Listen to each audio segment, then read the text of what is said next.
It is only in the last 100 or so years that humankind has understood that the nucleus of the chemical elements is not always fixed.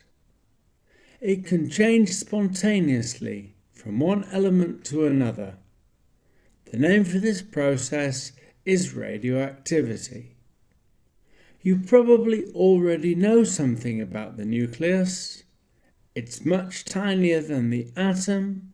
It's made of particles called protons and neutrons. There are electrons orbiting around it. And though the atoms can share or swap electrons when they bond together, the nuclei themselves never change. Right? Well, no. Certain nuclei are not stable in that way. This means they may change suddenly, spontaneously. The radioactive nucleus flings out a small particle and transforms into another element, just like that.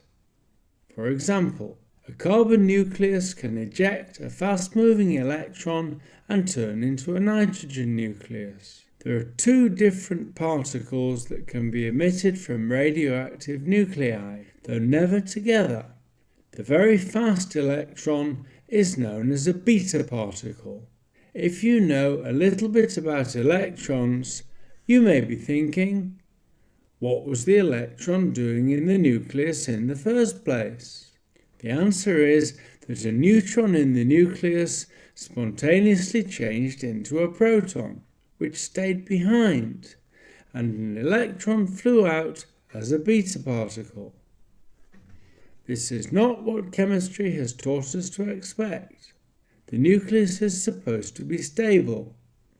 Neutrons don't change into protons, except sometimes they do. The other particle that emits spontaneously from an unstable nucleus is alpha. An alpha particle is 8,000 times more massive than beta, and it's a bit slower. Alpha is made from 2 protons and 2 neutrons. If we trap a lot of alpha particles together, we get helium gas. Alpha is a helium nucleus. Like the beta particle, we would not have expected a heavier nucleus to throw out helium. But again, it happens, and the nucleus becomes a new element. So, is radioactivity useful or just dangerous? Wherever you are sitting, it is quite likely that there is a device nearby which contains a source of alpha particles, a smoke detector. The source is radioactive americium. You are totally safe from these alpha particles, which cannot travel more than a few centimeters in air.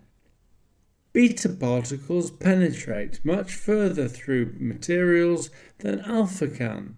Radioactive atoms are used in medicine as tracers, to show where chemicals travel in the patient. Beta particles are emitted and have enough energy to emerge from the body and be detected. There is a third type of nuclear radiation, gamma, which is not a particle at all. It is an electromagnetic wave, like microwaves or light, but it is actually 1,000 times more energetic than visible light. Gamma rays may pass right through your body. Gamma is used to zap the bacteria in fruit to increase its shelf life, or in radiotherapy to kill cancer cells. Radioactive substances get hot, and this heat can be used to generate power.